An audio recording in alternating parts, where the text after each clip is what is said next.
Okay, it's 6:30, so we can start the June 9th meeting of the Story County Health and Human Services Board.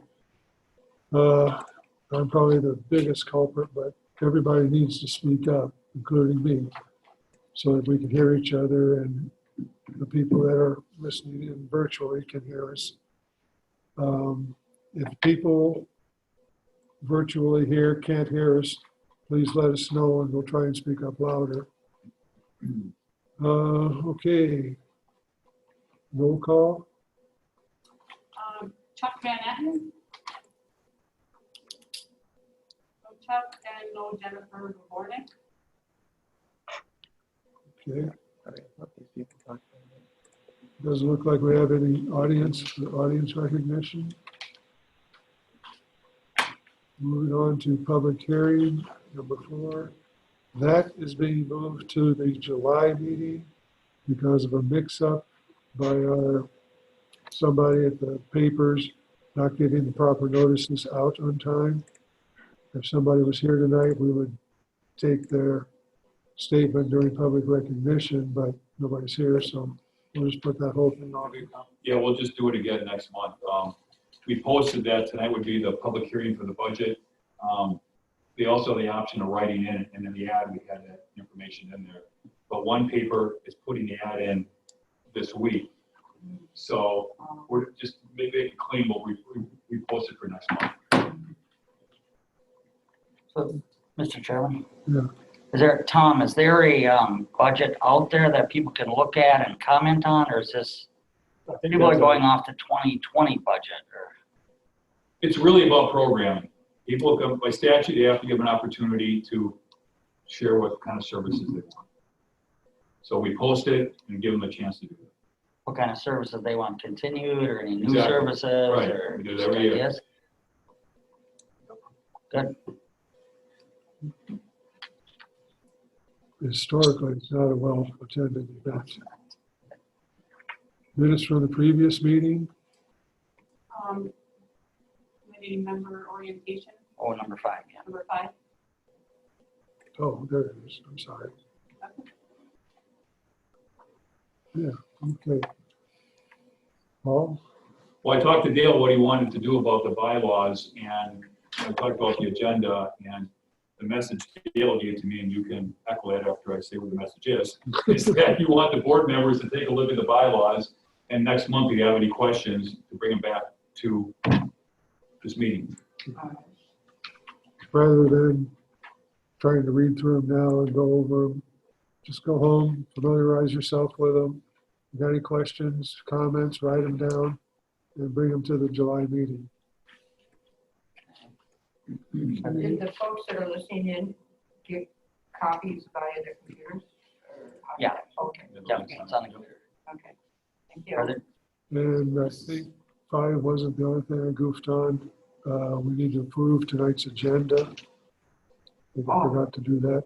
Motion to approve the agenda. Can you? I'll second that. Okay. Everybody in favor, say aye. Aye. Motion passed.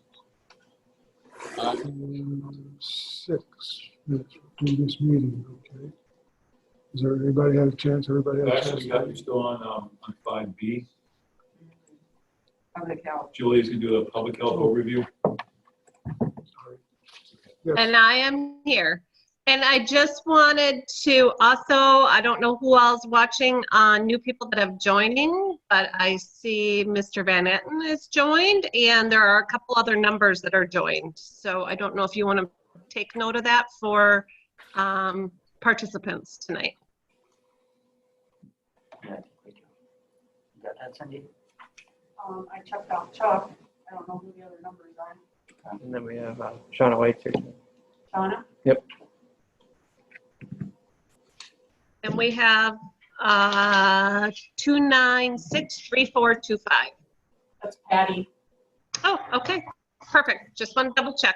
Okay, so we are going to go through just a couple of key things with public health.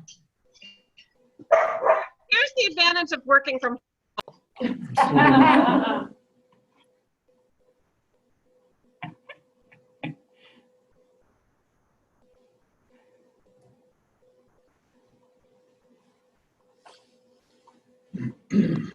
apologize. I threw my dogs out in the rain. Should be better now.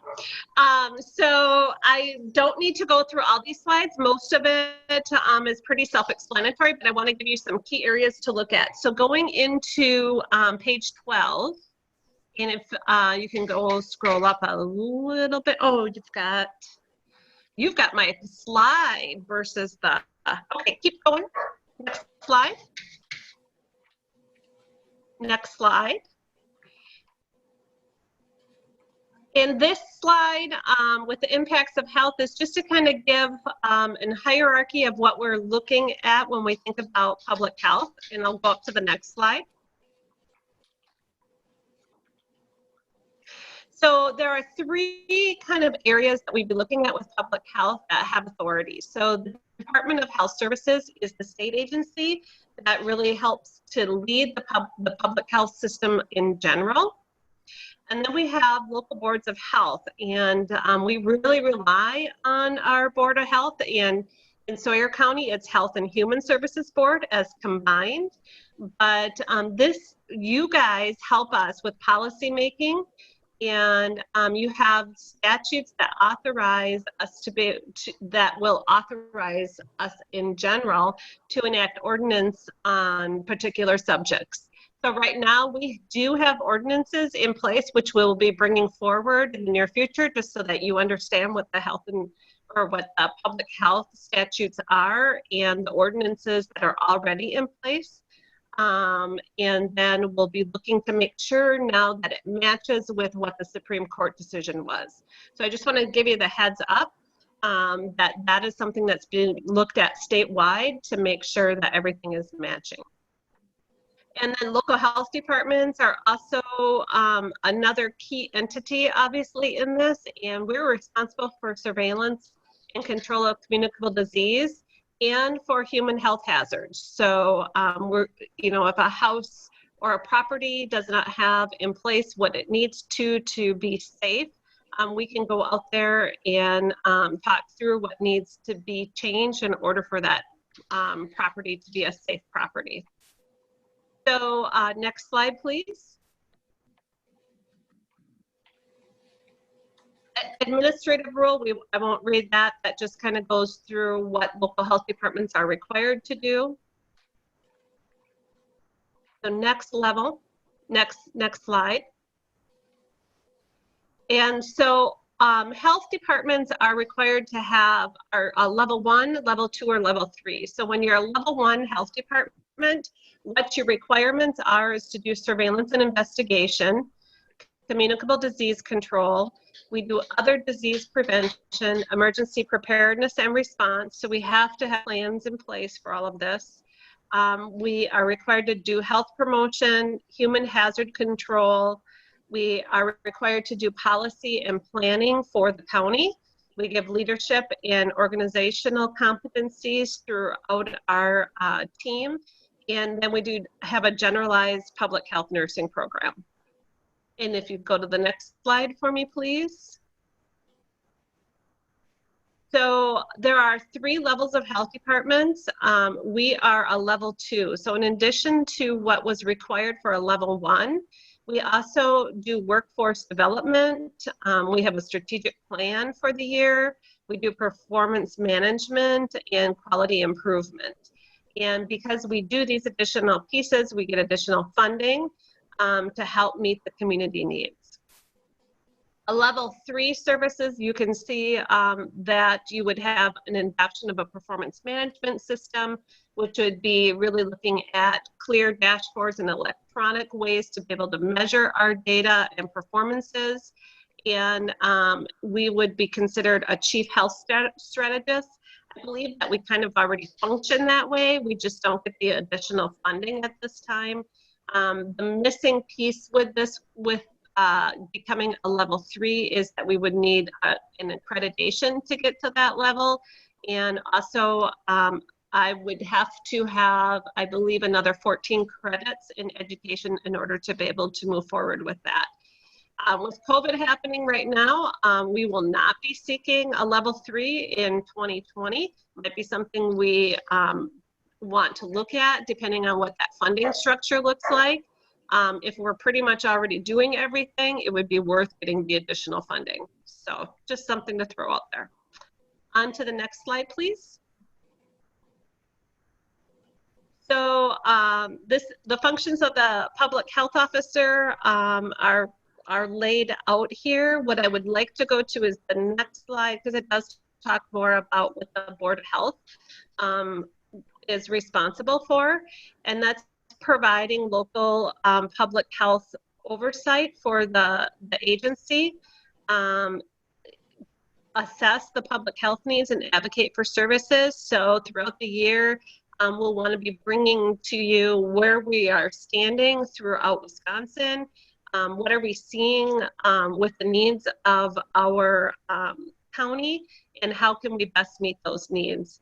And then from that, as a Board of Health, we would develop policy and provide leadership for the county. And then we would assure that measures are taken to provide an environment in which all individuals can be healthy. So that's kind of the general gist of what 251 requires local boards of health to do. The next slide just gets into a few more specifics, so you can just kind of scroll through that. And then and there is a requirement to meet at least quarterly. We meet monthly, so we definitely are there. And then this last slide is really giving a framework for how the public health system works. So I just wanted to have that in there as a basis for you all to see, so that you have a better understanding when I come forward with things, where we're coming from. And I'll always refer back to this framework as we bring new initiatives forward to show where this all fits in, to help give that better understanding of the public health structure. So that is a very, very brief synopsis of what public health is and the requirements of the Board of Health. Any questions that you would have for me? Yes. Julia, this is Tweed. So what color are we in now with the number of cases? And I see that you're kind of lowering your restrictions on the masking. Where are we at now?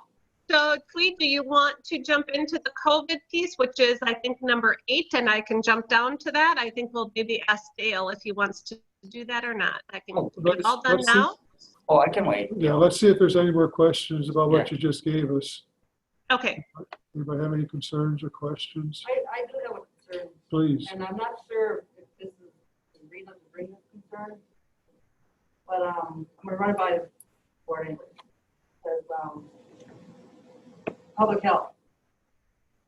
Something was brought to my attention, an incident was brought to my attention a couple days ago, and this happened a couple days before that, so it's been a few days. And I was not there myself. At the General Dollar Store by LCO, by the casino, the gas station there, a gentleman was in the public bathroom, shooting whatever drugs he had. Came out of the bathroom and blood spurted. In the bathroom, there was a mess. And the person had injected drugs, whatever he was doing. Told who was working, oh, you gotta go up there and clean that mess, like it was no big deal. The manager, when it was brought to whoever was there, not doing it. Okay, so the police were called. Nothing happened to address the health concern. You've got AIDS, hepatitis C, you have coronavirus, you got all these things that could. But anyways, when it was brought to my attention, I was trying to get a hold of public health nurse. I left a couple messages, couldn't connect. Because by then, a couple days had gone by. Like I said, I did not witness myself, but I wanted to see what we could do, or what we needed to do to address that concern. Because to me, that was alarming. To have something like that happen, and if whoever was there, the manager, whoever, did not see the seriousness of that, really, that was serious. And so I didn't know, should I have called, well, by then it was a couple days past, should I call the police, you know, I don't know. I wanted to bring it to the attention because we need to do something when you have a situation like that, that's serious. And Yes, it is. public health.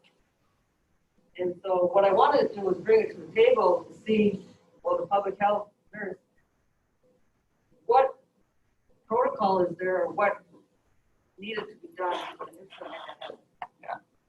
So that would be an unusual situation for that type of business to be put into, because typically we don't expect a convenience store to have to deal with bloodborne pathogens in that respect. And when you say hepatitis C and HIV, those of you that don't go under the healthcare kind of abbreviations, when we kind of talk about those things, we talk about them as bloodborne pathogens or ways that we can spread disease through blood. Typically, situations where people would be experienced that in healthcare and other types of scenarios, they actually have classes in how to deal with that, how to clean that up, and who would be called on that. So one of the things that we certainly can do is kind of work with LCO if we want to just kind of do a general, this is what you do if you experience these types of things. Definitely, I think a call to law enforcement would have been appropriate, and they would have probably been able to guide into the proper people to look at for cleaning that. Anybody with a healthcare background would understand what that next step is. So, so we can kind of look through that. We can do that offline. Definitely willing to follow up on that. With you. So do you want to email me information on this and we can work on that? Yeah, because I think that manager needs to be contacted by somebody, because that is a health risk there. And it wouldn't be an order. It's going to be recommendation and guidance in a learning situation. So that's kind of how that would go. And I think it needs to be known, because I've gone through trainings, I've done things, pathogens, we had to go through that yearly. However, if an incident like that happens, the manager, whoever is the head one there, call the police at least, because there's a danger there, a couple of different ways. But when you have something like that, I mean, it was a mess. And then the first thing that, yeah, and I agree. The first thing that you want to do is make sure that your environment is safe. So that's why you would call law enforcement before you would take that next step. Yeah. Thank you. Yes. Julia, Yes. this is Dale. Did you say something about maybe educating the folks in what to do in that circumstance? And rather than, that could be some sort of a county-wide class that businesses could voluntarily send their people to? Maybe Yes, do it virtually?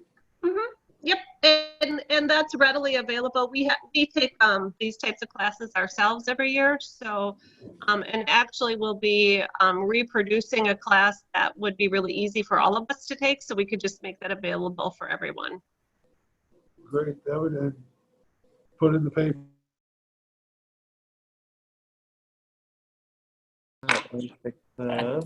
Ooh, I think we got some. Oh, there they are. Hey, we're back. Yeah, we're back. Hey, All that's a right. great thing. We were just having our old side conversation without you guys. Yeah, we were talking about all of you. Don't worry. Okay. How much of my question did you hear, Julia? None. What the cost of going from level 1 to level 2, you said that brought in, it costs more money, obviously, because we're providing more services, but there was additional money coming in to cover that. Did it cover the cost of all of those services? And it Yeah. did? It Yes. did? Yeah. Basically, it doesn't really cost that much more. It's just more of how we do our work. It's not a huge, I wouldn't say it's a huge impact. It's more work on my part than anything. And frankly, I come from that background, so that's how I work anyways. So there isn't an additional cost really for us to be in a level 2, but we do get additional funding. So, you know, some of the counties maybe bring on an additional person underneath the health officer to help with this, but we haven't done that here. We have a very, very good team that allows us to function as a level 2, really without additional costs. Maybe a little bit more time involved in that, but again, it's just how I focus our time and how we spend our time. Getting up to a level 3, there will be probably there will be some additional costs in the electronic systems that we would have to have in place as far as the performance management system. But that's probably about it with that as well. So, and I'm not sure the additional funding that would be on the level 3, I would have to investigate that. Okay, I was curious and it's good to know. Thank you. Does anybody else have any? Are you good? I'm good, I can wait, yep. Okay. So Julia, you want to continue your presentation? Or is it done? I am done with this, and then I know I'm on for COVID, which I believe is number 8. Or yes, so I can wait till that time, is fine with me. What's everybody's pleasure? You want to wait? Sure, we can wait, yeah. Okay. Yeah, I guess we're going to wait. If you can, as long as you can wait, that's fine. Yep, I will be here. Okay, 6A. We just did.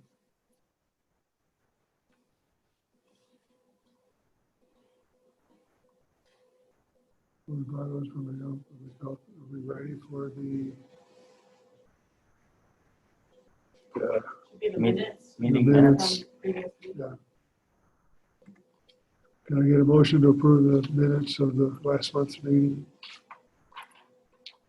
Mr. Chairman, Dale Olson, I move. Thank you, Dale. Mr. Olson.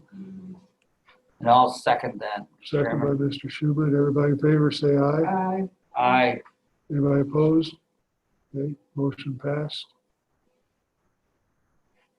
Let's see, where are we?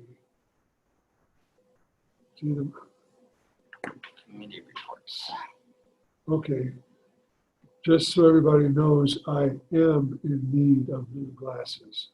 Okay. I had an appointment to get them, and then I had to have eye surgery, so that got put off.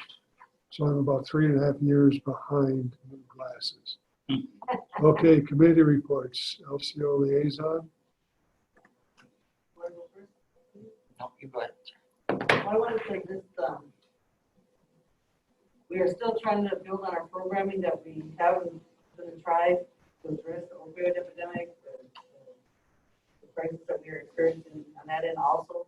We're still, addressing the coronavirus.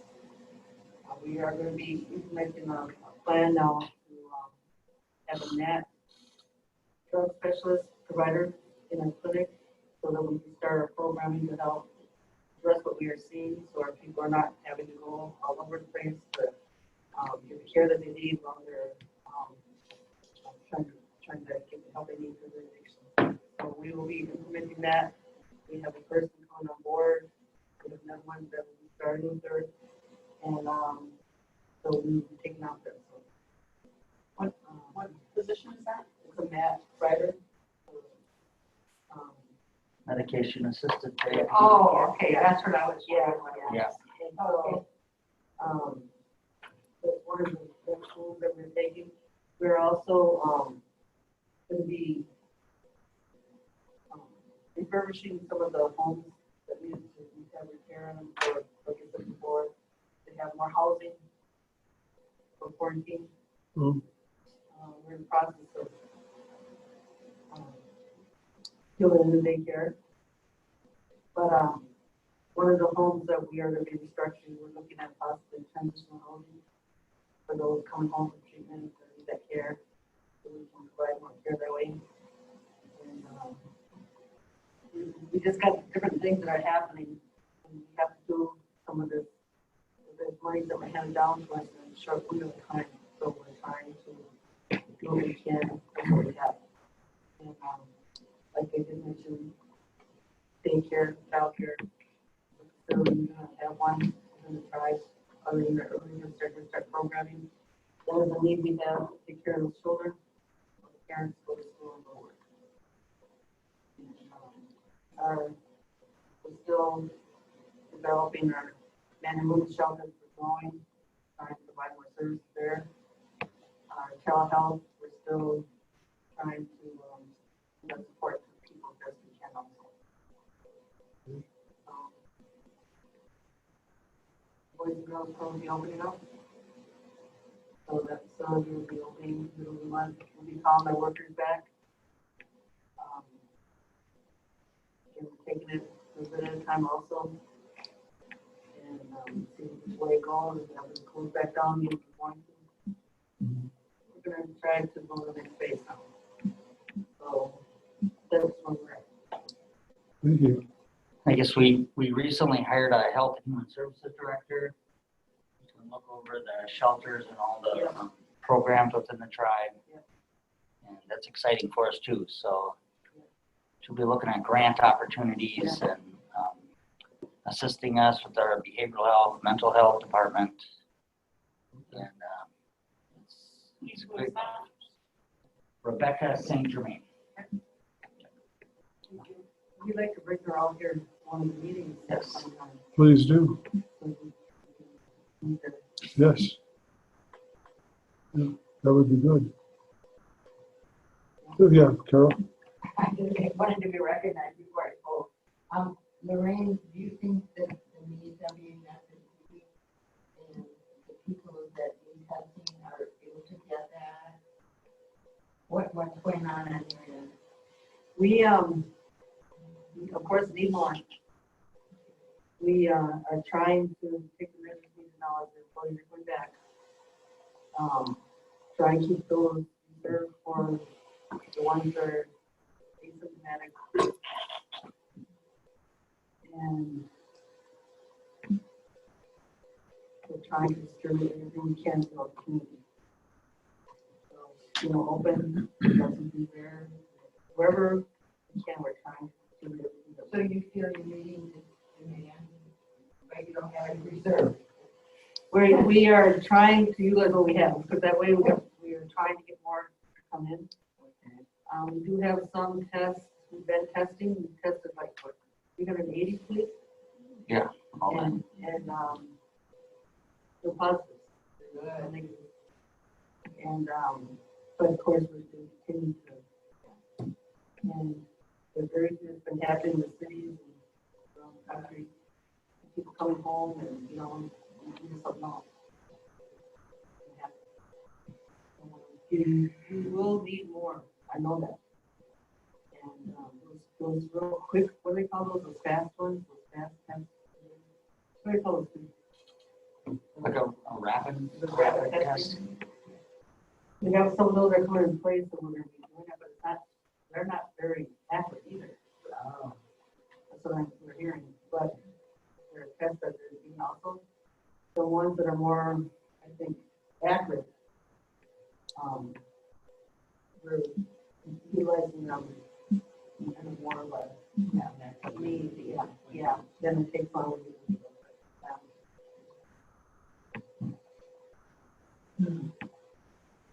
Thank you. Okay, anybody else have any further comments? Okay.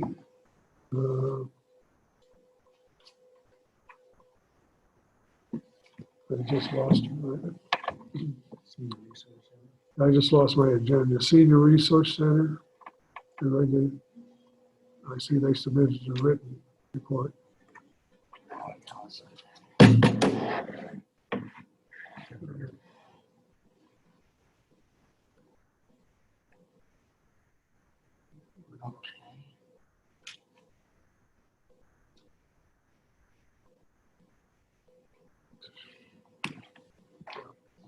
Any I see comments?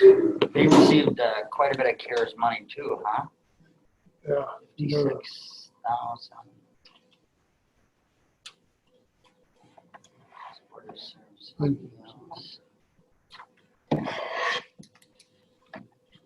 Mr. Chairman, Yes.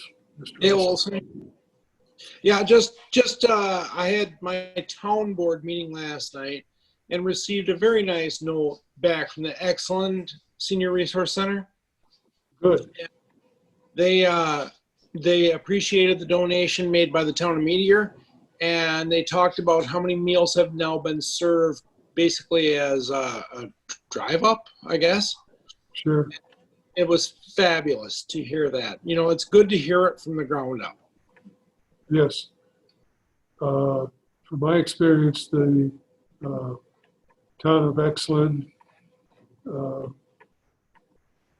remote satellite center that they have down there is very well run and extremely very well supported by the community, which is a really nice combination. So they do some really great things down there. Any other comments on Senior Resource Center? Okay.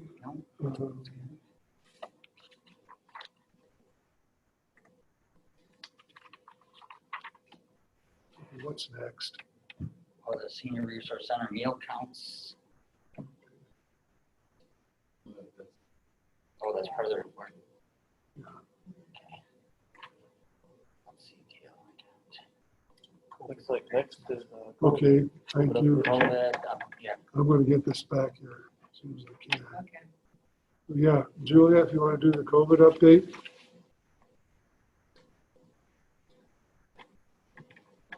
I don't think she heard you, yeah.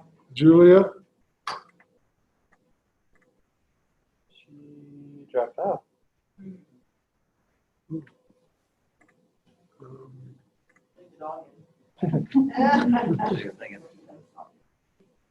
Well, when she pops back in, let us know, but Yeah. whoever has an agenda, what's next? Oh, the Fiscal. Purchase. budget performance. Budget performance report. Okay. I was looking for the wrong spot. Any questions on the budget performance report? Any comments, Paul? No, I said I'd like to hear from Patty. Is Patty still on, Alex? Yep. Yeah, should be this. Sure. Patty, can you hear us? Yep, can you hear me? Yep. Patty, this is Tweed. I guess I just would like to see how the 2020 Health and Human Services budget is tracking. Because our entire county budget is taking a hit with this pandemic we're experiencing. So do you have any comments with that? It is really, really difficult at this point in time to even project. We are not looking good. Let's put it that way. We are on pace to be spending $1 million at Winnebago alone. The increase in mental health hospitalizations has gone through the roof.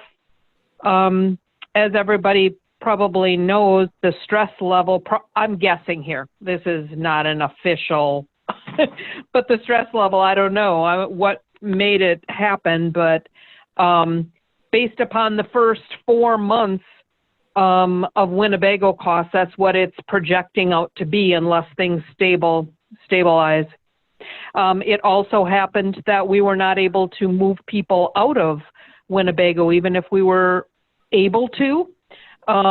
We can't, they were locked in there because there was no place that you can move them during the COVID. Maybe now, if it's possible to move one of our 2 long-term residents out of there, that could be looking at something else. The other thing too is that just with all of the COVID activity, we are getting increased funding in COVID, and we're just now, Julia's working with myself and Mike Keefe and Tom to see the different allocations that are being given to us by the state and to use those up first. But we also need to look at our regular grants and see where we're on pace with all of that. Our revenues, as you can only imagine, are almost non-existent. They're very low. So the, excuse me, the increased funding is going to greatly help offset that. A projection at this point in time, I don't even know how to make that. As Mike Keefe and I have been talking, and he's been asking me for that, but my questions are, when are we going to get back to normal, and what's normal going to look like so that I can project? Because I certainly can't take it projections off of what we've done so far this year when things locked down in March. We're not, as Health and Human Services, our budget's looking pretty bleak at this point in time. How bleak? I don't even want to project it based upon where we're at for the first 4 months of this year for Winnebago costs alone. I'm hoping that if things turn around, that we can make some of that up somewhere. But that's what we're doing right now. Patty, didn't we have some of these clients on insurance though that were in Winnebago, or is that? It ran out. We had one person who was on insurance, and their insurance ran out. And that person, they did have another placement, but it cost like $1,300 a day there, but to place them outside of Winnebago, I think Joe said it was like $2,000 to $2,500. So. I believe Mr. Bodo has called in, so if you guys want to talk to him, I think he's on a landline because they have no internet out there. This is Dawn. He lives about 6 miles. They don't have internet out there. It's spotty. We're having problems. So I think he's on a landline connected. So if you guys wanted to talk to him. What's his last, what's the last four of his number? Hold on. I think I got to look it up. Hold on. 3576. All right. Yeah. He can talk now. Okay. Okay, can you hear me? It's Joe. Joe, hey Joe, this is Tweed.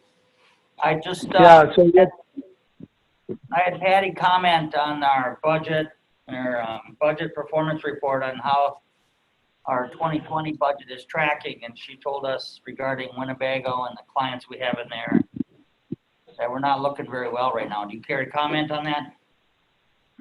well, I would just say with the mental health clients across the board, we're not looking very well. And, whether someone's in Winnebago or they're in Trempealeau at the tune of $10,000 a month, $346 a day or whatever in Trempealeau, and then the next up from Trempealeau is Winnebago.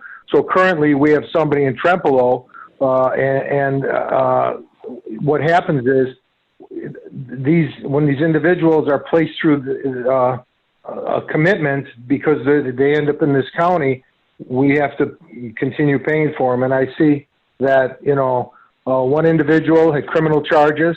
The criminal system let the person bond themselves out, and the person ended up being pretty significantly mentally ill. And rather than the criminal system having this person, it's in our court now. And it's one of those things, we can't anticipate it, but it does not look good. And this person is in Trempealeau is not too far away from maybe going to Winnebago. So, we could lose one and pick up another one. So to answer your question, I think it's potential over $1 million or $1.5 million in Winnebago. Thanks. Just for reference, last year our net for the entire year at Winnebago was $250,179.61. And through the first 4 months, we're at, and this is net, $464,274. So not quite twice as much in 4 months. The one that did have health insurance that was covering is no longer covered. I don't know if she meant her lifetime deductible or if it's just not available anymore. I know we do have one person in there that has Medicare, but the reimbursement is minuscule. And then the county is liable for everything beyond that, so. And I would say add one more point. We are seeing an increase in the chronically mentally ill population here. And those are the folks that we have trouble with, that when they episode up and they, and they have issues, they end up in either Trempealeau or Winnebago. We try to divert them through our transitions house, but when they become totally unmanageable, we have to go to another higher placement.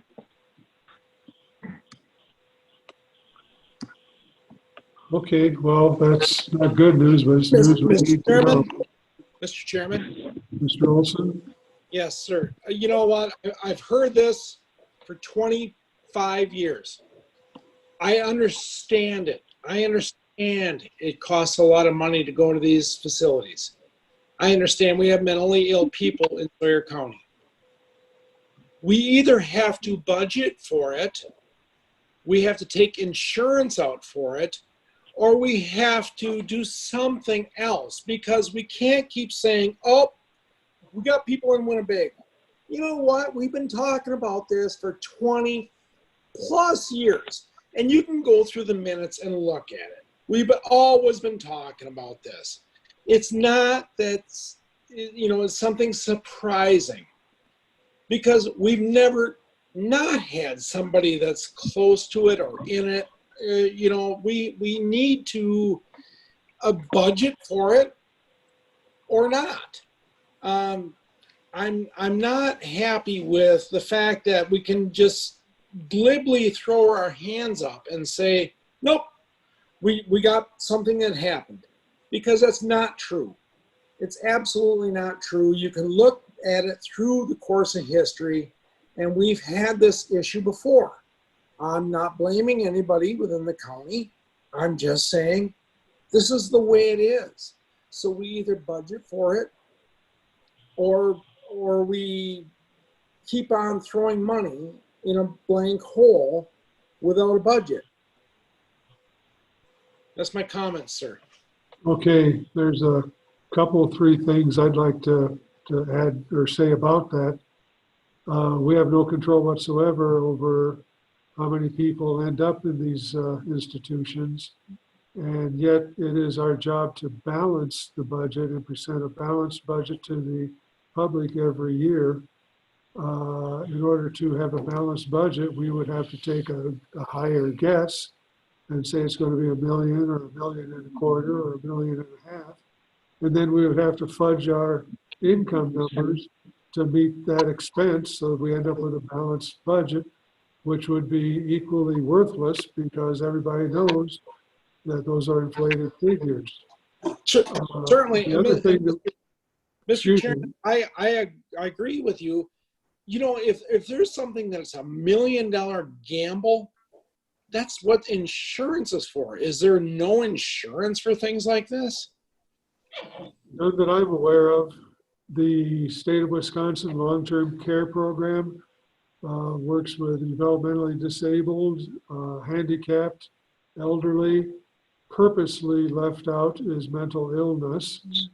I have gone with the county ambassador program to Madison at least 3 times and addressed this issue with our legislators. And they just say, oh, we need to look into that. Yeah, we'll get back to you on that. I'm still trying to get information from Madison about the fiscal situation that Winnebago has. That is a state-owned facility. Through the grapevine and gossip, we understand that it's actually a moneymaker for the state of Wisconsin. That's just not right. I have proposed that the state treat all of these outliers, these poor souls who have incredible mental problems, as outliers, and use a state risk-sharing plan of some sort, so that all 72 counties contribute to that plan, and the state. And as soon as you talking about creating a new program that's going to cost the state money, the ears turn deaf. We have also talked to our legislators about doing away with the levy limit, and the response is asinine. It is, oh no, we can't do that. That'd be raising taxes. We'd be out of jobs. And that is almost verbatim what I heard. So it's not something that this county board can do. We can try everything we can, but eventually, if we're the first county in Wisconsin to go bankrupt, maybe that will be a good thing, because the state will still have money to bail us out. Mr. I- Chairman? I'll get I off my high hope horse. I did not hear that correctly. I think that was very good, Gail. I'm glad you explained everything. Yeah. Mr. Chairman, can I make a comment? This is Dawn Yeah. Pettit. Yes, please. As I'm sure several individuals that sit in the board in the room right now know that my stance has always been the Health and Human Services Department, we need to come on board and get behind it and make sure the programs aren't dissolved, taken away for the mother and children. Yes, we have mentally ill people. Yes, you're going to have mentally ill people for 25 years, and it's going to be the same problem over and over because the states will not step up and care for the mentally ill. The reason why we are seeing more people go into Winnebago is because mental illness goes hand in hand with drug addiction or alcoholism addiction. So if you have more of an addiction crisis, you're going to have mentally ill people because mentally ill people and alcoholics use that as sort of a leveling, if you know, because they are mentally ill. I've had some quite extensive experience in this. Individual bipolar, manic depressive, bored of schizophrenic. If they refuse to take the medication that the doctor prescribes, they're going to seek outside sources to medicate themselves. If that's marijuana, if that's methamphetamine, if it's fentanyl, whatever you want to call it. It's been going on for 25 plus years, 30 plus years. That's why we cannot budget for it, because we don't have an exact count about how many people are mentally ill, because it's a stigmata. No one is going to raise their hand and say, I'm mentally ill. It's not going to happen because people would not be employed. They'd be afraid they lose employment. Unfortunately, we have to care for the mentally ill in the county. We have no other, we can't just throw up our hands and say we're not going to do it.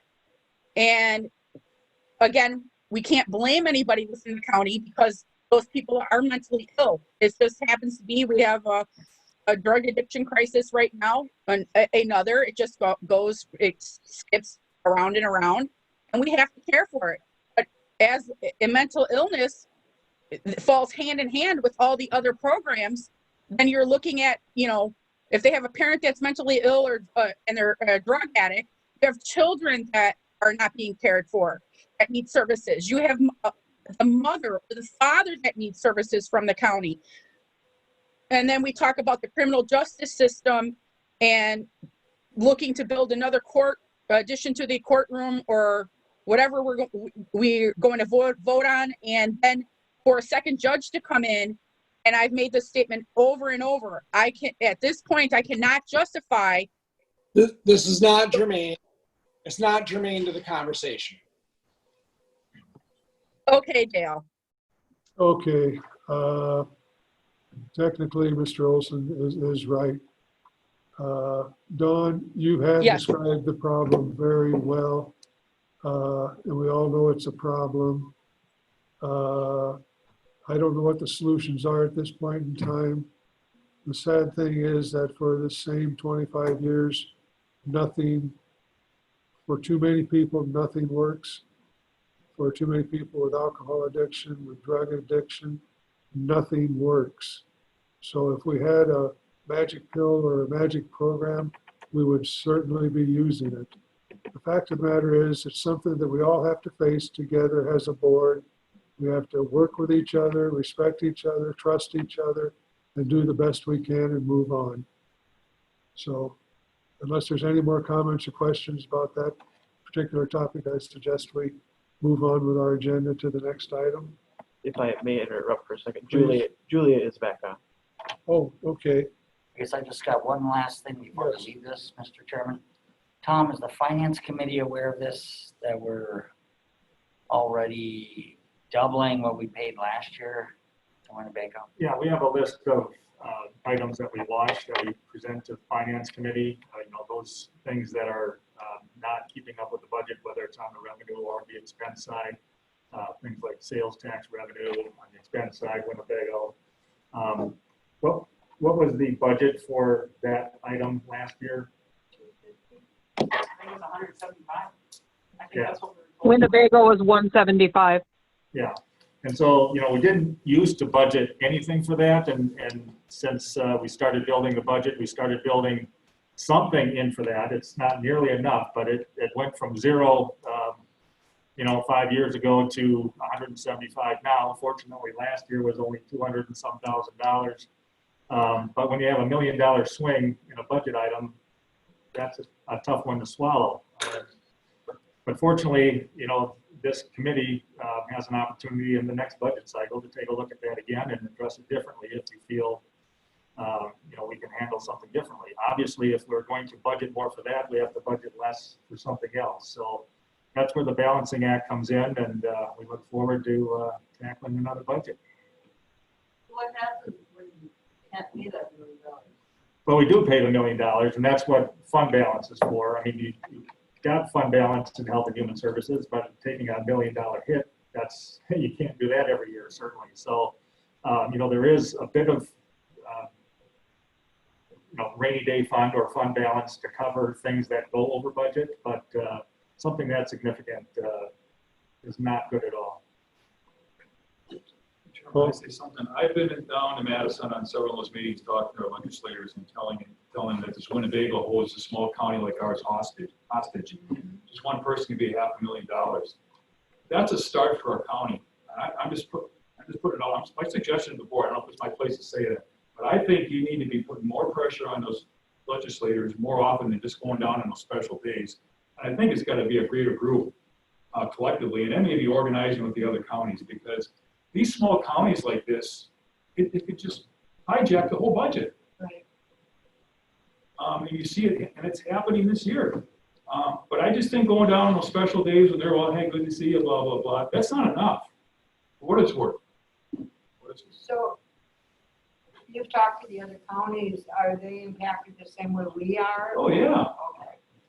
So maybe it needs to be all the counties come together and, what would you say, protest against their legislators to do something to alleviate this?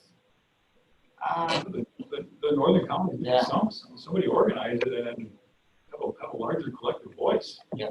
And more often, because it's not enough.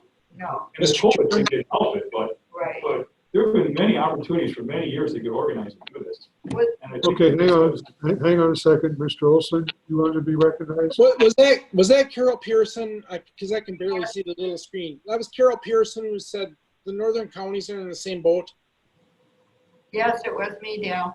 Oh, beautiful. Because, you know, I'm not following how we've been doing this for over 2 decades, and how if we're all in the same boat, we can't get out of it. For 2 decades, we can't figure this out. I think you hit it right on the head. This is Julia. Can I kind of say a couple things? I'm sorry, who is this? Julia. Julia, please, yes, Yeah. yes. You know, I have this because I've been in other counties as well, and been in counties that actually have the mental health care and behavioral health care available. Yes, all counties are in the same boat, and the legislature has not been willing to fund and to step up. So I know the rural health organizations have tried to go forward. Individual counties have tried to go forward. I totally agree with Paul when he says we have to go more and more and more, and we have to all band together and get our voices heard, because they just keep sweeping this under the table. There's no money in behavioral health, except for obviously at Winnebago, they've got it kind of figured out. But most hospitals and most places that have a behavioral health unit, that is where they lose money. Unfortunately, with COVID, they've lost money in the volumes of their surgeries, which they can help support their behavioral health units. So hopefully we don't lose more in the long run. So completely agree with Paul and Carol that we need to band together. I agree, thank you. Dale? I don't know if Mr. it's Olson, excuse me, hang on a second. Sure. In response, like I say, we have gone to the legislators. I think we need to put a little bit more pressure on Wisconsin Counties Association itself. This has not been on their agenda at their conferences or their whatever. I think maybe that's where we need to put a little more pressure rather than beating our heads against the wall in the legislature. So, yeah. Now, Ms. Pearson. This is Carol again. A lot of the services that the boards provide, the counties provide through human services are statutorily required. So I think if you brought that up to a legislator and say, look, this is statutorily required that we provide these services. If we go bankrupt, what are you gonna do? Lay it back where it belongs. Any more comments on this issue? I just have one, Mr. Chairman, that I've got a meeting coming up with Wisconsin counties as Surrey County's board chairman, and I'm going to bring this up at that meeting, and then I'm going to probably want to introduce a resolution from this committee and present it to the full county board that we send it to Wisconsin counties and that we are serious and that they address this issue. Because this could just bankrupt us, and I'm like everyone's been saying, other counties are in the same boat, but some counties just get hit harder than ever. I mean, last year we were what, 250, Cindy? Yeah. Which is doable, you know, but other years, right, Tom, we've been $500,000. And we've had to come up with that money and drain our fund balance. This year is tracking way off, and with this pandemic, it's probably going to get worse, not better. And again, it just takes one person in Winnebago for a year, about $500,000. Yep. Okay. Mr. Chairman, Yes.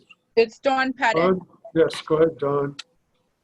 Are we allowed to maybe go to the media and maybe have some of the board members go to the media and write an article about the northern half of the state, about our health, the health and human services crisis and the crisis with the mentally ill, and that possibly so we can go bankrupt because of this and what the small counties are facing? Is there any way that we can get it out into the spotlight like that, and then Madison has to, instead of sweeping everybody underneath the rug as bureaucrats do, and get their attention saying now they have to address it?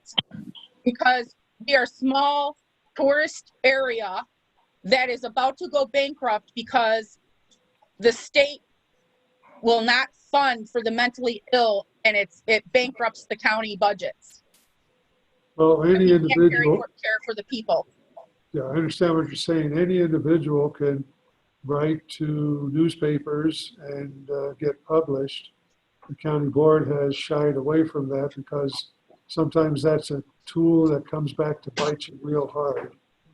You can irritate more people than you think, and you irritate people that you really need to get on your team. So the county board has shied away from that. Paul, or Tom, sorry. Yeah, individuals, speaking for the board, you know, you can get yourself, a little tied up that way. But the way to do it, as was suggested here, is if you've got a stance that you want to take, present a resolution, consider, and have the voice of the board then behind it. This committee could certainly entertain a resolution like that and forward that to the county board, which would then end up in the news and whatnot and be discussed. But then you've got one voice of the board. It's, the proper methodology for making a statement. I did not mean to infer one person could speak for the county. No. So could we have our legal counsel then look into that, and we'll start to draft something that we can share at this board and move on to the county board? Yeah, we can put something together. I think I understand what your intent is, so we could put something in front of you and you can modify it to your liking and present it to this board next month and then bring it to the full county board. Yes. And I will bring it up at this meeting, June 18th at Wisconsin counties. Dale, this Yes. is Patty. Yes, Patty. You're the one I just wanted to give a look. I think I did. Okay, Patty, I'm sorry. Go ahead. I just wanted to give a little bit of history to everybody so that the new board members know.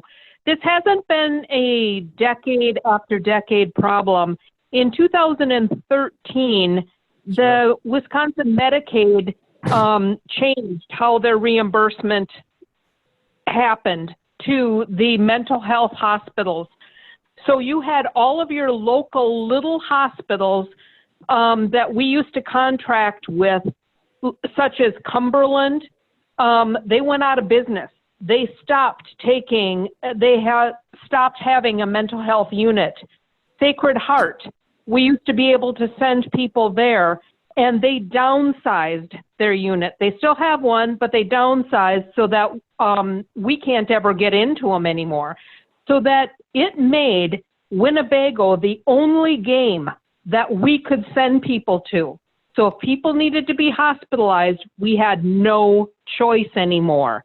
As of 2013, the state basically took that choice away. When we could send them to Cumberland, or Joe did a good job trying to cost contain and send them to Sacred Heart, Cumberland, or a local hospital, they had to accept what Medicaid paid them.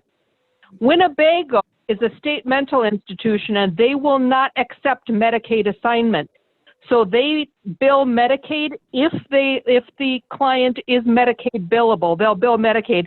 Then they charge us the remainder of it. And they make money, and it's a money maker for the state. They don't have to, the state of Wisconsin doesn't even have to accept assignment on their own hospital. But that's why you had all the local hospitals go out of business.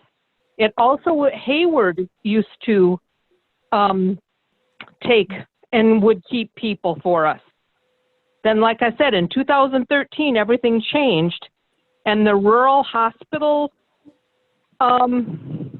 whatever that was called, went into effect, and they all went out of that business and no longer will accept or keep any mentally ill people even overnight to stabilize them.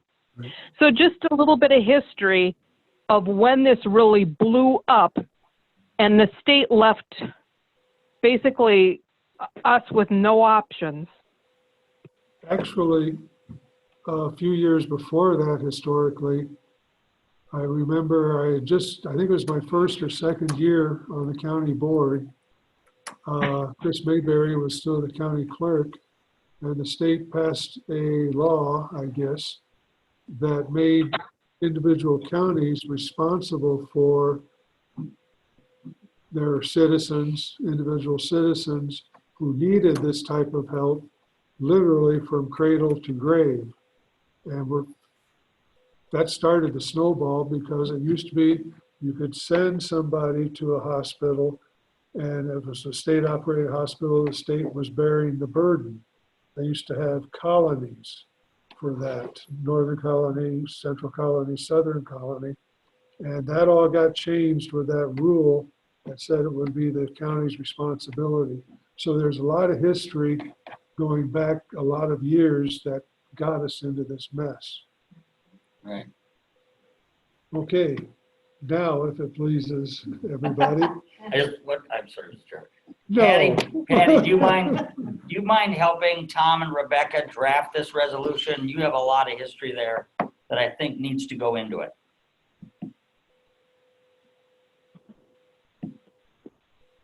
Whatever is needed from me, I'll do. Thank you. That's all, sir. And yes, of course, you can speak anytime you need to. Okay, any other comments? Or can we move on to the purchase services recap? Any questions on those? Oh, we didn't get back to her yet? No. Sorry, Julia. Please forgive me. You're up. If you want to finish the fiscal, and you can go ahead. It's up to you. You're already on that ball game, so I'm good. No, Julia, you go ahead. We'll come back to you. Okay, so I actually don't have a lot to report out, so this will actually be short. COVID update, I just want to give you some numbers and help you understand what they mean. We have 9 positive cases of COVID in our county. We just reported a new positive case today.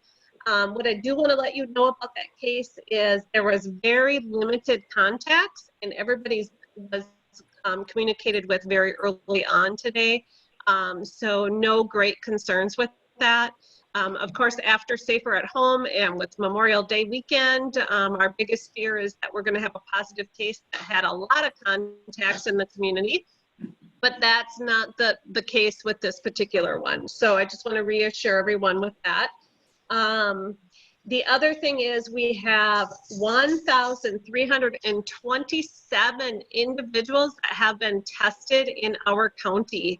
Some of those have had multiple tests as they've needed to test negative or a couple of times to go back to work or whatnot. So having over 1,300 people in our county, that means we're well over 8% of our county tested.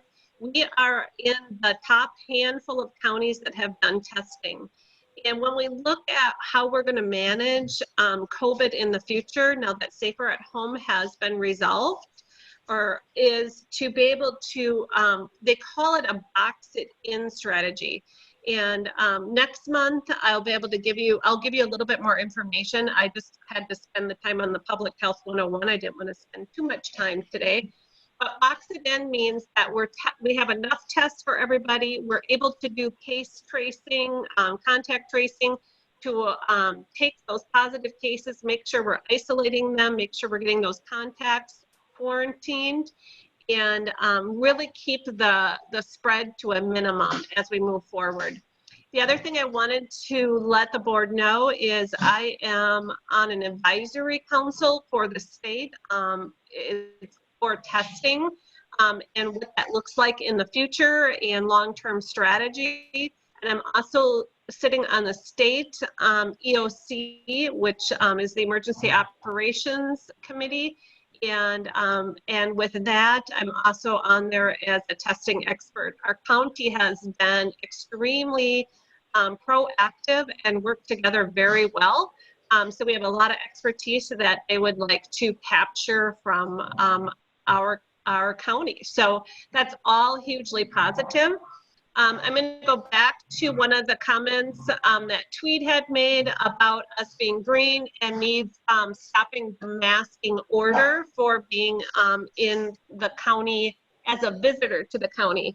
And based on all of the testing we have done, we are really at a very low incident rate, which I'm calling green right now. What will go into green, yellow, red, just think of a stop sign, a stop light, I should say. As we move forward, we'll become more on if we're starting to see an increase of COVID in our community, or red would be more of an outbreak situation. And that might be very isolated outbreak where we have a lot of people, but it's all related to one event, or it could be it could be throughout the county. So these are the things that I'm looking at. I'm working with the state on very closely to make sure we can manage. I'm actually feeling extremely pleased, but almost a little nervous about it that we don't have more cases right now. I really expected more cases to come after Safer at Home lifted and we have Memorial Day weekend. We are not seeing that, so we just need to keep a very close eye and make sure that we all still social distance as much as possible, mask, and this becomes our new lifestyle. We are going to have to manage this way until we do have a vaccine available, or serology testing, or more things to help us understand how much of our community has an immunity to COVID. That's kind of a synopsis of where we're at this month. Obviously, things change very quickly in the county, but again, could not be more proud to be a part of a county that's making such headway in a pandemic that nobody has seen. Yes, go ahead. I also really wanted to recognize the close working relationship with the tribe in addressing the coronavirus. So I'll appreciate those efforts and the collaboration there, and to keep working as a whole in our community. Thank you, Lorraine. Summer has been just an impressive incident commander over there. And we have daily, well, actually we're down to 2 times a week. We were having daily, if not twice a day communications. And that will increase as needed. But yes, we have an excellent working relationship. Thank you. Thank you, Lorraine. Julia, did I hear right today on the radio that a lady from the Center for Disease Control was kind of backtracking and saying that just because someone has had COVID-19, it doesn't necessarily make them immune from getting it again?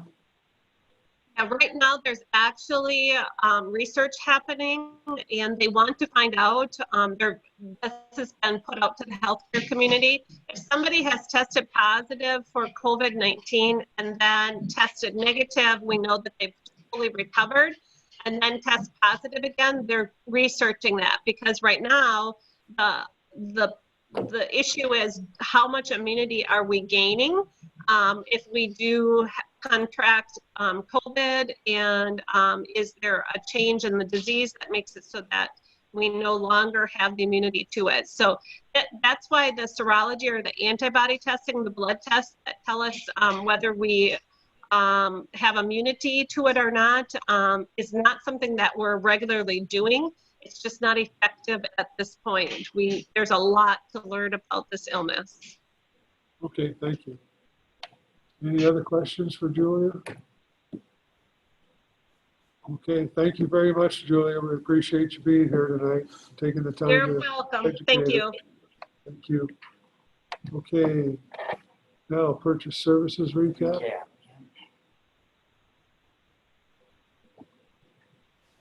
Comments? Paul, anything? Okay. Okay.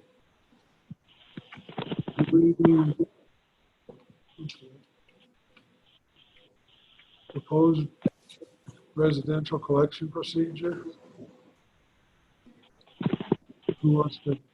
This is the other one we've been waiting on because the DHS1 changed right when we were working on the procedure, so then we had to get it updated. We had to run it through Rebecca, and Rebecca took a look at it, and it's good to go. I haven't heard back from Rebecca. Okay, so I'm waiting for the update. But although I think I saw an email before I came down.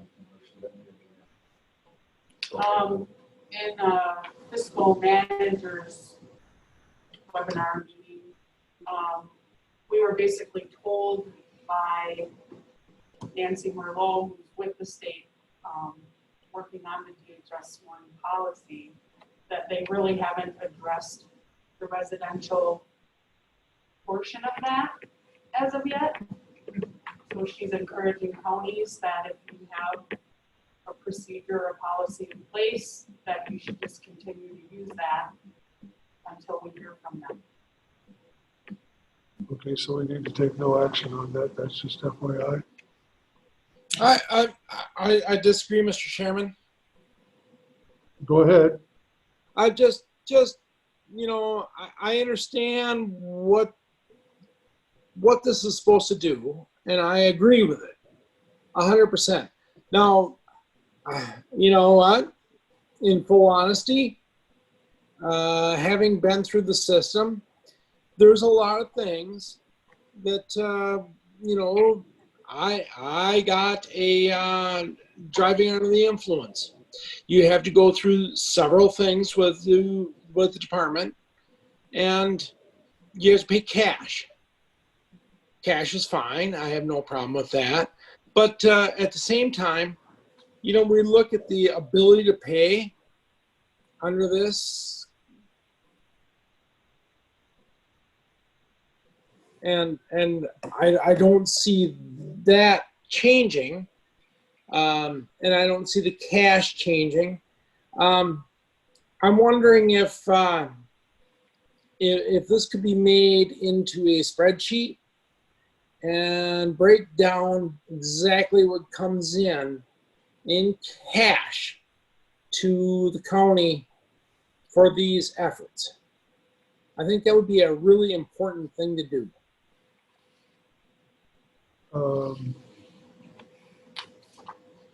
I don't know. I wasn't sure, is he asking for like a breakout of what we received? Well, and I think Patty, more than anybody, and I trust Patty with every inch of my life, Patty can tell me if she says every nickel that's coming in cash is getting charged to the department, you know, or being accredited to the department, that would be fantastic. There's a lot of things that come in cash. There's a lot of things that don't come in cash. This isn't telling me much when I look at this collection procedure. Well, Dale, this particular procedure is for residential. It doesn't pertain to our outpatient services. But I think I'm sorry, this is Cindy. I think maybe what you're asking is what our procedure is for handling cash. Is that what you're asking? Yeah, in all these things, and Cindy, you know, if Cindy tells me this is the way it is, I'm good with Cindy telling me that's the way it is. I don't understand all these things, but when I look at a procedure and I don't understand it after reading it twice, if Cindy tells me it's good, I'm good with it, but I'm not good with this until she tells me that. Well, the particular procedure that you're looking at would be for determining what someone should be eligible to pay or what they should be able to pay for residential services. So this would be like for transitions, or if we send someone out of county, if we don't have room at transitions, or if transitions maybe isn't the right setting for them. This looks at, if you look at the actual form that they would be assisted in filling out, this is actually taken right out of the old EHS one. So this follows what the requirements of the state used to be. And while I'm good with that, it doesn't specifically state that, and you guys collect for a lot more things than that. Well, the board already approved our collection or procedure for outpatient probably a couple months ago, and it might have been before you were on the board, I'm thinking. But this doesn't say outpatient. Well, we have to have two different procedures because outpatient services can be covered by insurance and there can be other factors. This doesn't say outpatient and this doesn't say inpatient. It says residential. It's residential. What is there? So residential versus outpatient. I'm supposed to make that jump? There's a separate policy that was approved, I think, before you became a board member. I understand I have not been a board member for very long. Regardless, does residential and outpatient mean two separate things? Yes. Yes, Okay, they do. maybe we should define that. Well, Okay. residential is like a group home or transitions or Community-based residential facility. CBFRs. Where the client lives. It's where the during client their lives. Dale, if you'd like, I can certainly send you Yeah, what was that's approved as far as the outpatient/inpatient procedure. If you want me to define residential on here, I can certainly do that. You're breaking up. I'm sorry. It might be my internet. Cindy, Dale, this is Tweed. Cindy's gonna send you something that we approved earlier along with this, and then provide definitions for residential and outpatient that they go by. Okay? Fabulous. All right. Okay, Thank you, Dale. okay. Dale, this is Patty. Do you guys want to know our procedure for receiving money? I can certainly go over that in an instant here. No, I don't think that's necessary. Okay, I know Dale was concerned with cash being handled, but it is touched by 3 people in our agency. Patty, I am very concerned about it. If you are one of the people, I have no issues with it and I'm good. Thank you. Okay. the county health and human services liability cost care worksheet. It's all related to that. It's all related to that. Okay. Any other items for discussion only? Just one quick comment. The state, AKA the Department of Children and Families, approached Sawyer County and Sawyer County CPS and LCO ICW to be a pilot for the rest of the state on CPS working with ICW and moving forward with having ICW be able to enter data within EWSACRIS. So they're just starting the meetings, and then they're going to go through, come up with a system, and if that works well, then it's going to be spread out to other. That's good. Yeah, I there think is it's fantastic. Does that include that 161 agreement or something called? We have to, yeah. Well, that 161 agreement is completed, but that helped because I guess there's a reputation that LCO and Sawyer County work well together. Yes. And so yes. they want our two entities to take the lead in this. Yeah, good. And then I think if this goes well, I think they said they're moving, and it's going to be the United Tribe in their relationship. So. Okay, we're adjourned. I just have one comment, just to make sure that on our July meeting agenda, if we could have that resolution on there Yes, that we're going to come up with, and then I think this last item was postponed until our next meeting then, until Rebecca has a chance to review it. Is that correct? Yep. Okay. Good. or which item was postponed until Rebecca? The one, the proposed Oh, the residential collection resolution, procedure. Okay. Okay. Meeting adjourned.